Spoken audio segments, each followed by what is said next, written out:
Let's talk to animals. My name is Shannon Cutts. I'm an animal sensitive and intuitive, a Reiki master practitioner, and an animal communication teacher for pets and their people. If you heard a little hop and you're listening to the audio version, that was my feathered sidekick, Petal Cutts. Yep. Loud and proud. She loves to co-host with me. She has very strong opinions about the topic we're tackling here, which is de-wooing and demystifying all things intuition and animal communication. What is it? Who can do it? How does it work? How do you know you're doing it? How to troubleshoot when it doesn't feel like it's flowing? And what can we use it for? Thus far in season 5, we've really been going back to basics, talking about intuition, your inner teacher. What is it? How does it work? How can you begin to tune in? And I've been speaking about how, for me, 2024 really feels like a tipping point year. We've spent the last couple of years kind of up close and personal with ourselves in ways that haven't always felt comfortable. We certainly weren't expecting it. Probably many of us have spent the last year or few in kind of a perpetual low-grade state of the sympathetic nervous system response, the fight, flight, freeze, tend, or befriend reactions that we have when everything feels like it's up in the air and unknown and possibly dangerous and definitely scary. So we started out season 5 really talking in a two-parter about intuition, how to begin to activate yours and take it for a test drive. Just see what it can do. I'm not saying throw out the left brain and with its logic, loving and over analyzing and rational focus on life. I'm just saying let's seek some balance. Let's maybe add in a little bit more of the expansive, the creative, the right brain, the feel it before you know it response that is so much a part of the work that I do and the courses that I teach, the animal communication courses and programs that I teach and I share with others. And I definitely would love to share more about that with you if you're interested in learning animal communication.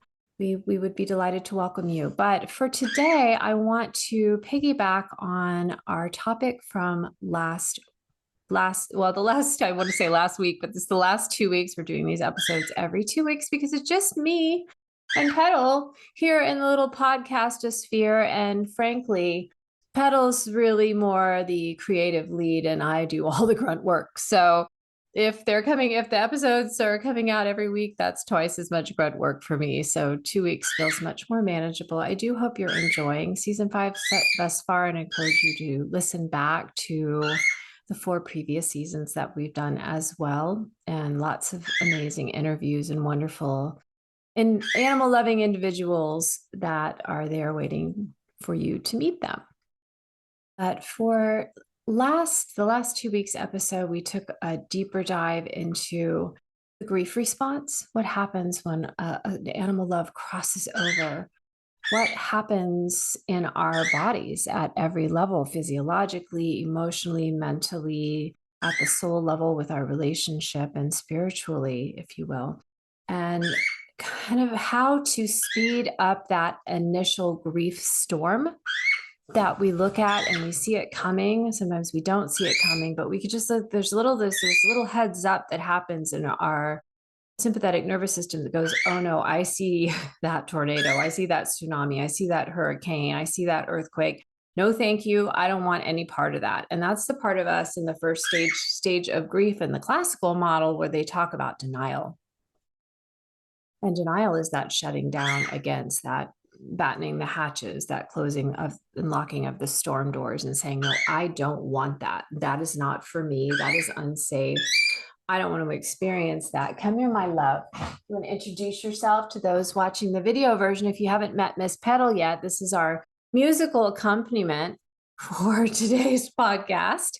We're very animal friendly here. But we have this initial grief storm that happens, and we have to get through it somehow. And we have control over a big part of how rapidly we move through that. It doesn't mean there aren't still going to be grief waves, grief ripples. It's the difference between the hurricane as it moves over the ocean and all the way down to the ocean floor and even below, everything gets displaced. and kind of the aftershocks, where we're looking more at something will trigger a memory, or we'll just be having an off day. We'll have a dream that really affects us emotionally, and we'll need to move our body. We'll need to move it out of our body. But the big storm has passed, and we're reorienting. We're getting to know ourselves as the new being we are now, who's gone through that grief storm.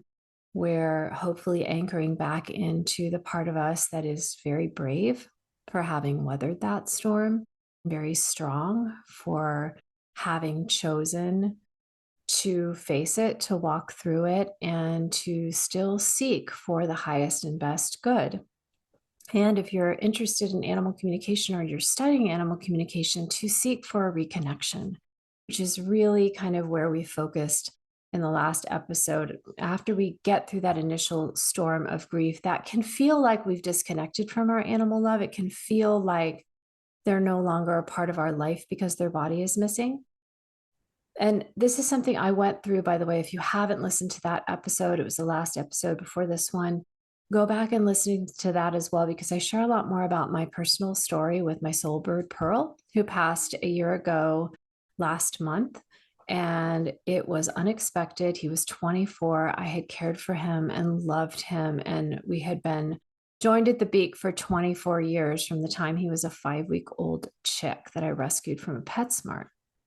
And it was just my world, and I was a professional animal communicator at the time. And I have 3 other animals in my family. And yet it just ripped my life apart and kind of shut it down for a couple of months. And because I've learned animal communication, because I've become adept, I was really able to take a look at the grief process and how it unfolds and how I could help myself and use and apply what I'd learned to kind of shorten the life cycle of that initial grief hurricane. Where I'm here in the South in Texas, so I call it a hurricane because we're very familiar with those down here, but you can call it a tsunami or a nor'easter or whatever natural disaster rocks your particular corner of the world.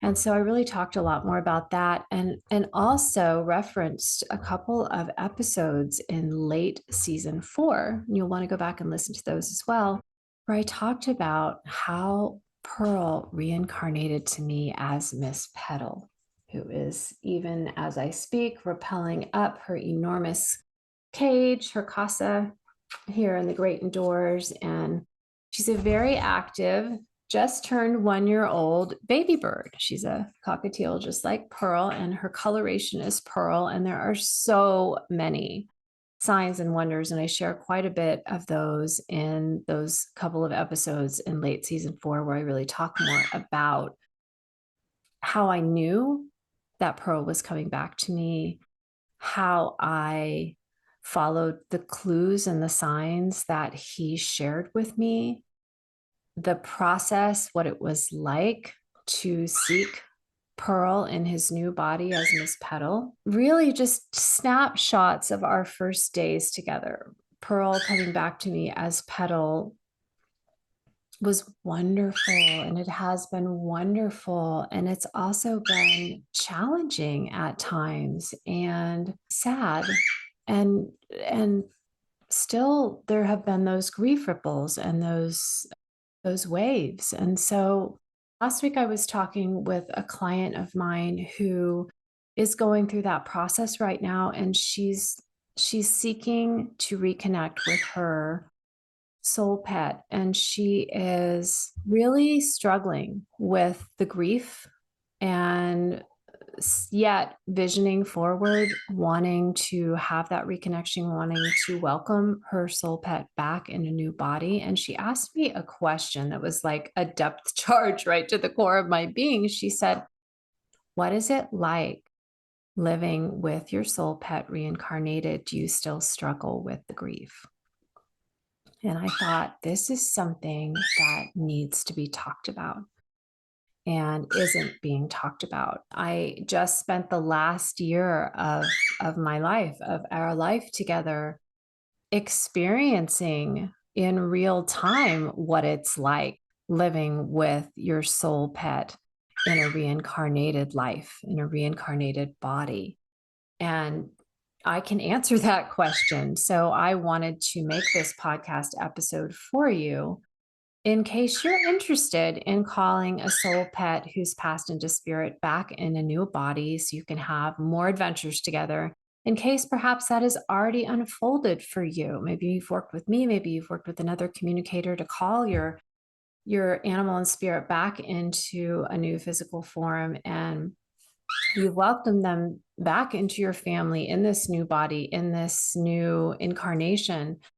And yet the grief is still there, and or you just have troublesome feelings or emotions that you don't know what to do with, or you have assumptions or expectations that are troublesome for you because you don't know how it should be. And those are very much left brain mind constructs, where the left brain mind really, and we talk a lot more about this in my animal communication program when I teach my students, we talk a lot about the left brain mind's job description, about its role, and about where it lives in our world. And what I can share right here, right now, is that for our purposes here, the left brain lives in the past or the future. It's never here right now. And so when your left brain kicks in with those assumptions or those expectations, then it's either looking back to the past for an example from your time with your soul pet in their previous body, in their previous incarnation, looking for a time when the behavior or the emotion or whatever it is that you're experiencing with your reincarnated pet, it's looking for a time when that happened in the past, and it's trying to pull it forward to say, it's okay, don't worry, you don't have to feel uncomfortable, you don't have to wonder if this is really your reincarnated pet, you don't have to worry that you're doing something wrong. It's not finding it. And there's a reason for that, because while your animal has reincarnated to you and their essence, their energy, their energetic signature is tangibly known and familiar to you, there's a lot about them that's going to be new. Why is that? And we talk about that more in one of the reincarnation episodes at the end of season 4. But again, for our purposes here, what I can share is that no spirit, no soul, no being of any species chooses to reincarnate into a new body here in the 3D human-centric earth plane that we live in together if they don't have more to learn. And that can mean they have more to experience. It means they have lessons they need to learn. It might mean they have a mission that they really want or need to follow. It might mean they have something special to give. It might mean they have something special they need to receive. It could be all of the above or something else, but there is an agenda. There is something that serves that being to return, to re-enter a physical body, to put up with the limitations, with the speciesism on our planet, with all of the privations of being a companion animal, as well as the joys. They have their own reasons for coming back. And that means they're not going to be identical to the animal that you knew in their last incarnation, in their last physical body. There are going to be hallmarks that may carry forward, but there's also going to be a lot that's different. In some ways, Miss Petal here, come here, my love. Miss Petal is the spitting image of Pearl. But I find that in her energetic signature and in the way that sometimes she just looks at me when I'm having one of those moments of, are you just too woo-woo for words that you really think that this is your tiny little gray and white soul bird, Pearl, who just would sit on your shoulder? And she's such a live wire. She's the largest cockatiel I've ever seen. She is wildly colorful, where Pearl was very much duotone, white and gray. She is flighted. He was not flighted because of a wing injury. All kinds of things are so radically different that it would be so easy for me to just descend into doubt and then into grief. So the reason that the reason that I can catch myself is because I understand that the nature of reincarnating is to have new life lessons, is to have new experiences, is to challenge ourselves to learn and grow. What my late best friend Marcy used to say, to grow in wisdom and learn to love better. I think that's a Tara Brach quote. She just loved it. She said it all the time. And I think to myself, Petal has definitely challenged herself. As Pearl coming back as Petal, there's whole new vista. There's a whole new set of opportunities. There's been a personality shift. She's flighted now. Our relationship dynamic is different. Plus, she's a baby bird. Pearl was 24, which is quite grandly old for a cockatiel. So there's so much that's different. And I'll be honest, when I first welcomed Petal home, I was still just skating on faith. Pearl had told me certain things. He had told me that he would be coming back as a ladybird. His name would be Petal.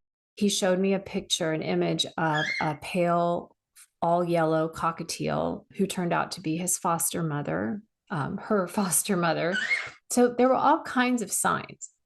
Their birthdays are very, very much almost identical. Just there are so many signs and wonders that I talk about in those other episodes, but yet Petal is very different. And I remember once, it was day 2, Petal had just come home. She wasn't hand tamed. She was kind of skittish. She was just scared of kind of everything, which is totally normal for a little tiny baby who has just been rehomed, and it's just very different for her. And she was just, we were just a hot mess. The two of us together were just a hot mess. And I remember walking outside and walking over to where we buried Pearl, by this little plant in our backyard. And I walked out and I sat down and I just cried. And I said, I know she's you. And I'm so grateful that you've come back to me, but I miss you as you. I miss you as you. And I kind of just was like, I just had to accept that this was how I was feeling.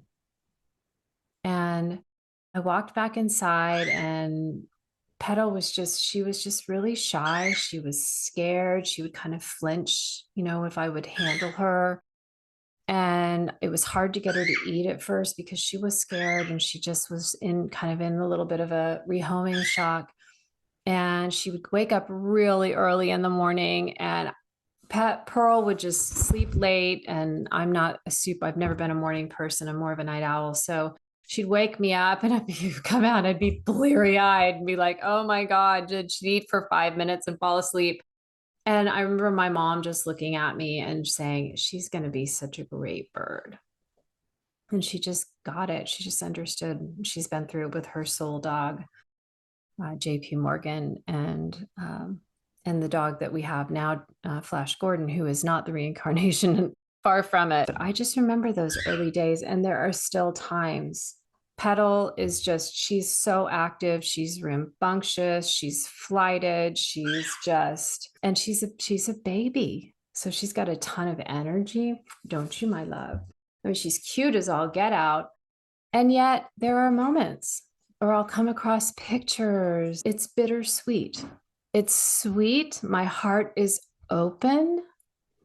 It's so important when we're going through the grief process to grab hold of everything that can keep our hearts open and brave.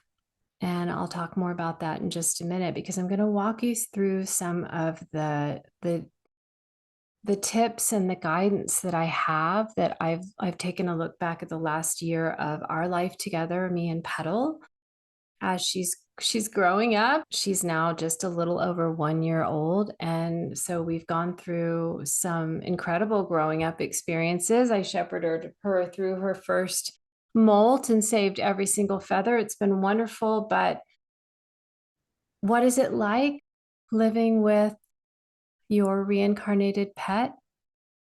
If I could sum it up in a word, I would say it's bittersweet. It's been a huge experience for me to go through this from the perspective of a pet parent, an animal guardian who was deeply in love with one being, and then they pass into spirit and their body is no more. And then they come back and there's this deeply familiar feeling, and yet there's so much that's new, and that's going to trigger the sympathetic nervous system to say, warning, warning, warning, something's not right here. And there's nothing wrong, it's just different.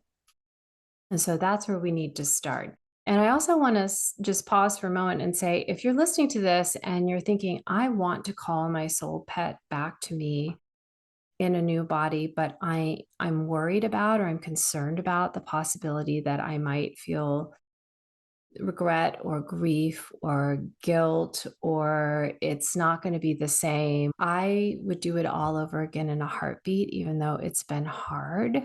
I have felt very grateful for all of the experiences that I've had, including watching the different aspects of grief as they shift and transform, and feeling myself being shifted and transformed and encouraged by them. If you're interested in having this experience, I would love to work with you. You can reach out to me at animallovelanguages.com. There's a little schedule button, and we can talk with your pet in spirit, and we can welcome them back. The first thing I want to share with you is hearkening back to what I talked about earlier with the 5 stages, the classical 5 stages of grief, which are denial, sadness, bargaining, anger, and acceptance. And all of those are, they're not linear, even though they sound like they're linear. At least they're not linear for me. But all of those stages of grief have a protective function. They allow us to take that initial grief storm at a pace that doesn't feel life-threatening to us. So maybe for a little while, we're hung up in bargaining, or we're hung up in denial, or we're hung up in sadness, or we're hung up in anger. The acceptance piece really comes for me first by being able to acknowledge the grief storm and go, oh goodness, it's coming. I don't want that. I don't want to go through it. Okay, here we go. And I just start walking through it. And I just allow myself to accept whatever feelings are coming up, and accept right up front that this is going to be the same yet different. That is by design. It is for the highest and best good of the animal that we love so much. We wouldn't want them to be hindered by having to come back in the same exact body, in the same exact personality, in the same exact circumstances, because then they wouldn't be able to continue their journey. They wouldn't be able to do more learning and growing. And we don't want that for them. When we love someone, when you and I love someone of any species, we want the highest and best for them. And so just understanding and accepting up front that when you call your soul pet back to you in a new body, you are necessarily calling change, even sometimes shocking change into your life, because that is for the highest and best good of the one you love so much. Now, you may not find that some of the changes are as shocking as the ones that I've been through with tiny little petite flightless Pearl and enormous energetic flighted Petal. And there's so much outside contrast that it's easy to overlook the inside similarity and the energetic signature. And we can talk more about that in a future episode, but just the sensation, I know you and I, we've been here before. We have met before. We're best friends. That subtle inner sensation that I have, it anchors me, because so much about the exterior of this bird that I love so much is so very different. So having that acceptance up front and understanding why, it's because that is what serves this animal that you love so much. It's what serves their best and highest good to come back in this different body. Of course, Mr. Pearl would want to come back as a flighted bird. He never got the chance to experience flight. He was nest bullied, and either one of his parents or his siblings bit off the left wingtip. when he was a baby, when he was less than 5 weeks old, and he was never able to fly. So of course that would be like his number one thing. He'd want to come back as a flighted cockatiel. And once he attained reproductive age, he was constantly looking for ladybirds. So it makes perfect sense to me, mentally as well as emotionally, that he would want to come back as the one thing he spent most of his adult life searching for, which was a ladybird. He came back as Petal, and he would come back as a beautiful ladybird. And he came back. Here's the funniest part. I didn't know this when Miss Petal came home with me, but I didn't know she was a girl. I had to take it on faith. And I didn't know what coloration she would be, but she turned out to be a pearl coloration. That's the color mutation that she inherited from whoever her parents were. And we don't know who her parents were, but she's a pearl. But she's this big, brilliantly, wildly colored bird, whereas Pearl looked like he was wearing a little tuxedo. If you want to meet Pearl, you can read our memoir of Life Together, 11 Feathers, What a Palm-Sized Parrot Has Taught Me About Life, Love, and Healthy Self-Esteem. Pearl helped me heal from a very serious 20-year battle with an eating disorder, with anxiety and depression. He helped me re-engineer my career several times. He helped me weather a really difficult relationship that ended right before he passed away. And it's just, we have so many stories, but of course it would serve Mr. Pearl to come back and have access to all of these new experiences, almost direct opposite to what he experienced in his 24 years with me. So I'm so glad in my heart I'm not only accepting, but I've come to become so grateful for these differences, because I'm like, oh my God, you are having such a, like a rip-roaring good time in your flighted body. Like sometimes she'll see me coming, and she'll just, if you're watching the video version, like she'll just raise her wings and she'll just hold them out and just like, look at these, look at my wings. And it's so amazing. And I just celebrate with her. Did I have all of this awareness at first when she came home with me? Heck no. But I do now. And I'd love to hopefully maybe save you a little bit of the angst and the discomfort I felt by sharing that with you. So you just know up front, your animal will be different. We're not cloning here. Cloning is a whole separate issue. It's done for a whole separate set of reasons. And I don't delve into cloning. At least I'm not going to talk about it in this particular episode. Maybe we'll talk about it later. So let me know if you're interested. But for now, I want to encourage you to kind of get to that acceptance stage of the 5 stages of grief, even as you go through the grieving process for the one you loved whose incarnation has ended. That's really what happens when the body falls away. The incarnation has ended, that set of lessons has ended. They have completed them. And now it's time to either stay in spirit and serve from that side and be a part of that community, or it's time to come back and re-up for a new set of lessons. And so if you can get to that acceptance part first, it's going to lessen the shock value of welcoming your reincarnated animal back and experiencing them as their new incarnation with their new set of lessons, with the new tools that they've been given. Now, even tempering that, my second kind of tip for you, which just again comes from my own experiences over the last year with Petal Pearl, as I call her, look for the little signs. And a PS to that, ask for the little signs. What has happened for me is that learning animal communication has not taken away my sympathetic nervous system, which is with its natural inbuilt tendency to question and doubt. That in a past life kept me from ending up as plated and served, as I like to say, for the saber-toothed tiger family. There are going to be moments when I look at her and I'm like, there's no way you could possibly be Mr. Pearl. And usually it'll be right at those moments when she'll turn and she'll give me a look. And this is not a bird that sits, she just did it. This is not a bird that sits still for too terribly long. So when she does it, it's really obvious. Or she'll meet my eyes and I feel it. I can feel it right here. And if you're watching the video version, I'm kind of thumping right on my thymus gland, right? That breastbone right in the center of my chest. And I can feel it. It's like a click. It's like that feeling you have when your key turns in the lock and you know it's the right key, and you know that the door has just unlocked and now you can push it open. It's that feeling. And there are other, there are all kinds of little subtle variations of that, but that's just one example. I'll have that moment of doubt and I'll allow it.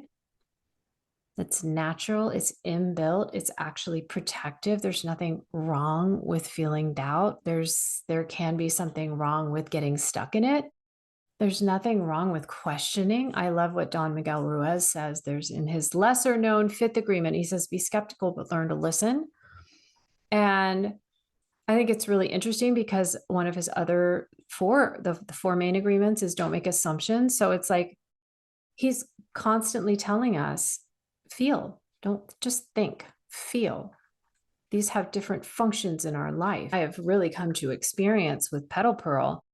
One of the reasons that we may feel called to invite a soul pet back in a reincarnated body and to go through some of the intuitive heavy lifting that comes along with that experience is because we have a soul lesson. We've added that to our basket or our toolkit of lessons that we want to learn in this lifetime. I want to develop my intuition. I want to trust my intuition. I want to understand what my intuition is, where it lives within me, my inner teacher. And there's nothing that can skyrocket your intuitive development more than going through a pet reincarnation experience. You have to go within. I've had to go within. The clients I've helped who have called their soul pets back into their lives, they've had to go within. We've had to have those conversations about what do you need? Not to completely squash the doubt forever or eradicate the questioning, but what do you need to take that next step forward in faith, if you will? And here I'm not referring to religious faith, I'm referring to sensory faith, trust, or a little inner instinct that overrides the sympathetic nervous system and says, no, this is okay. You can take another step forward. That's not a saber-toothed tiger. That's your best friend up there. That's your soul pet hiding in a new body, playing a fun game of hide and seek with you. You can take that next step forward. So that's what we're talking about here, an intuitive development. And your soul pet has a contract with you to help you in this area. And so this is another piece of the puzzle. This is another reason why your soul pet isn't going to come back in the same exact form, isn't going to look exactly the same, isn't going to act exactly the same. They may have one or two habits or mannerisms or a certain look in their eye or a certain way that they approach you. Or one of my clients had her soul dog who reincarnated to her would just come and put his paw on her knee in a very particular way. And even though so much about her reincarnated dogs in his new body and his new personality were very different, this particular thing was a dead giveaway. Just something that very unusual, that out of all the other dogs she's ever had, this was her dog in spirit who reincarnated to her was the only one who did this. And she would get that little key in the lock feeling or in her gut, and she would say, I know who this is. And so we have to know at a level that our left brain mind will never be able to access because it doesn't live. We started this episode by talking about where does the left brain mind live? What is its job description? It lives in the past and in the future because that's where the sympathetic nervous system functions. To keep us alive, it takes data from the past and ports it over to the future, hopefully keeping us alive in the present moment. So all of its functionality happens in the past or the future. Right now in the present is where your inner teacher is active. That's the parasympathetic nervous system. That's your right brain. And I'm not talking about from a biological standpoint. We're talking about intuitive anatomy here. So this is different. So don't go to the biology textbook and look it up and go, she was wrong. This is a different set of wires that we're talking about. So just understand that the acceptance piece, if you can bring that forward and say, okay, beyond this grief that's about to unfold here, where I'm going to have to grieve. I'm going to have to get the cortisol out of my body. I'm going to have to cry. I'm going to have to go through any guilt or shame or regrets and all the stuff that just has to come out in the form of just this grief storm. Beyond that, I really want to spend more time with this being that I love so much. And pet reincarnation is a way for me to do that. It's a way for us to have a whole new series of adventures together. It's a way for us to continue learning and growing from someone we trust so much and have invested so much time and energy into the relationship with. So I'm going to accept that it's going to look different because that is what's in the highest and best good of this animal I love so much. And it's also in my own highest and best good. I'm going to accept that. And I'm going to train myself to watch for small signs and to ask for small signs. There have been days when Petal has been acting up because she's a baby bird. She's a little baby bird and she's just got baby bird energy. And she's just, if I had a tenth of her energy, there's no telling what I could do. I could power the world. So sometimes I ask her for signs. Are you sure? And she'll give me the look. And I know. And we go on. We go on. And so just and this builds my intuition, this builds my trust with her, builds my trust with Pearl. It reawakens gratitude in my heart and it reminds me that I am brave. And that is the next tip that I want to share with you. Self-care has become such a cliche, such a kind of a buzz phrase in our modern self-facing world, post-pandemic self-facing world, where we've had all this time up close and personal with ourselves that most of us didn't order and didn't necessarily want. And it has changed us. And it has made us more aware that self-care feels good, but it hasn't yet necessarily filtered down to the fact that self-care is essential. And what does self-care really mean? It means befriending ourselves. It means encouraging ourselves. It means giving to ourselves in the ways in which we give to those we love the most, who are not us. I would never go to Miss Petal and say, oh, you're such a coward. You're so lame. You are such a doubter. I'm ashamed of you. Why would I ever say that to myself, especially when I'm in a fragile place and I'm still grieving somebody I love? I would go to her and I would say, you're so brave. You're so strong. I admire you. You're such a light in this world. You're such a teacher. You're paving the way. You're taking the path less traveled. You're seeking within for your own answers rather than listening to others' opinions of what they do or don't believe is possible or true. So self-care is treating ourselves the way we treat the ones we love the most, with deliberateness, to say to yourself, I am brave for going through this. I am brave for welcoming this experience into my life. I am brave for showing up for myself, even when life feels really hard or really sad or really tender or fragile. I am brave for keeping my heart open and staying open to and welcoming of love in my life in all of its many forms. I am brave because I don't know how this is going to turn out and I'm going anyway. And having that sense of adventure, it's like the old story about the athlete who's anxious at the starting line, and how the athlete that wins the race isn't necessarily going to be the one who's the fastest. The athlete who wins the race is going to be the one that reframes that anxiety as adrenaline and excitement, as rocket fuel that's going to push them over the starting line and across that finish line ahead of everyone else. You can be the fastest runner in the world, but if you're overcome with anxiety, you're not going to be able to make it out of the gate, so to speak. So we reframe these feelings of as weak or cowardly or whatever we're saying to ourselves, or regretful, and saying, I'm brave. I'm open. I'm an adventurer, an explorer into uncharted territories. I don't know, and I'm going anyway. And your sympathetic nervous system may have a couple problems with this, but if you can keep working with it, you're going to start to build an inner trust bank that tells you, we've done this before. We can do it again. We're doing it right now. And you can start to really trust yourself.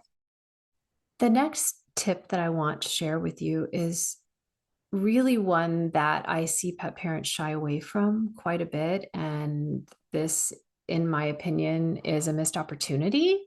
I don't want to call it a misstep per se, but definitely a missed opportunity to build trust with your reincarnated pet, because our animals know exactly what we're thinking and feeling anyway. They are experts reading our nonverbal. Not only do they know they know, or they the associated meanings of so many of our verbal human words in whatever language you happen to speak, but they also are experts at reading our nonverbal and our sensory body language and our energy, our pheromones, the chemical makeup of our auras. They know what's going on with us often before we do.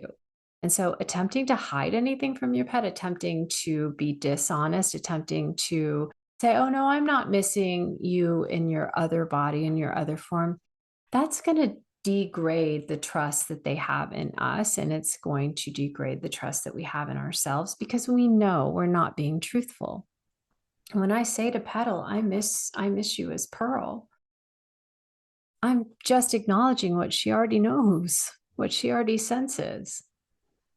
And to solidify our relationship, what I can say is, to be honest, I'm really missing you as Pearl. And I'm also so glad that you're back with me as Petal. Honesty has its own transformative effect on our own life, on our energy, on our energetic signature, and on the lives being lived all around us. It's like that quote that talks about, I think it was Marianne Williamson who talks about, when we shine our light, we free others to shine their lights brighter as well. And so I'm shining this light of honesty, saying, this is what's up with me right now, saying, this is where I'm at right now. Be with me. We don't have to be alone in these experiences. Our reincarnated pet understands. They already know. And so we don't have to tiptoe around them. We don't have to try to hide what's going on with us from them. We can just simply be honest and say, this is what's coming up for me today. And then we can allow our bodies to move through it, because we're not in a hiding act. We're not trying to keep something from our pet, and in essence, also from ourselves. We're just acknowledging it. And that makes it so much faster for us to let it go, because it's a wave. It's moving through our life, and who knows what wonders it may bring in its wake. But if we don't let the wave pass through, we don't let that moment of just going, oh, I miss it when my 24-year-old soulbird would just nap on my shoulder all day, when Miss Petal bites my skin and my hair and she's just up and down and all over me. Of course I miss that. Of course I do. And yet I acknowledge she's a baby bird. It's different. But that doesn't invalidate the fact that I miss that, and that for a moment I grieve that. But it's a wave. It's just one moment. It's one little experience that I have in my life. I can acknowledge it, and then I can release it and come back to, and this is my next tip, anchor back into the gratitude of right now. It's like, that was an amazing time. And I'm so glad I had 24 years or 8 years or 5 years or whatever you had with your beautiful soul pet who's now in spirit. I wouldn't trade a second of that time, not even 1 second. You couldn't pay me $1 million for 1 second of the time I spent with my Pearl. I would never give that up. I always knew, here's the part that really proves that you're brave, because the moment you welcome your animal into your life, unless you have a legacy animal like my turtle and my tortoise, and it is kind of really a big question, who's going to outlive who. But for most of us, when we welcome an animal into our lives, we already know what's going to unfold. We know the grief storm is up there ahead. So we're super brave. You are super brave. You've always been brave. You said yes anyway, knowing what lies ahead. You said yes anyway. So you can just anchor back into the gratitude for the incredible gift of the time that you had. And listen, of course, to the last episode too, for more tips on how to re-anchor back into a continued relationship with your pet and spirit right now. That's why I wrote Love and Feathers, our pet pearls in my memoir together, because I didn't ever want to forget a single story, a single lesson that he taught me. And now I never will. So I encourage you to do that. If you're a writer, write. If you like to podcast for yourself, leave notes for yourself in Evernote or another app, do that. But capture those memories, talk about them, think about them, remember them. They become more real to you and they evoke so much gratitude. Who might you be today if you hadn't allowed yourself to have those experiences with your pet and spirit? And I also want to, as a kind of a PS to that, say, even as you are keeping company with your reincarnated pet, in my case with Miss Petal, I still have an ongoing relationship with Mr. Pearl in spirit. And this is the really intriguing part about pet reincarnation and pets in spirit versus embodied pets who return to us. The essence, the energetic signature of Pearl and who Pearl was and his personality and that set of lessons that he came here to learn, that remains.